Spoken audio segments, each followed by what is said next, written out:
Kia ora whānau, my name is Kimi Rewi. I'm 38 years old and I have lived since I was 9 years old, not only at Māngere but attended this church of Te Karaiti Te Herenga Waka. I love it here. I've never wanted to worship anywhere else. Here our young people are celebrated and are welcome. Our old people, our kaumātua, are loved and respected. Here the gospel is celebrated in the language of our people, in Te Reo.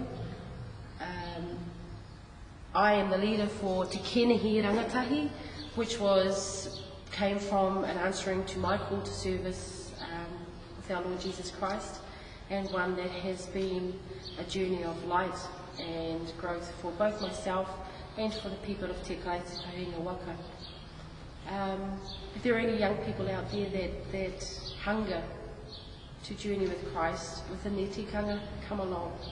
It's a decision you'll never regret. If you hunger to be part of a whānau that genuinely care about you, then come here, because we care. It's not just about opening a Bible, it's about living the Word, being doers of the Word. And I pray that until the day I take my last breath, that this is the place where I will worship the Lord that I love so much. So God bless you, and I pray that your journey with Him is filled with light, with love, with joy, with faith, and always with hope. God bless.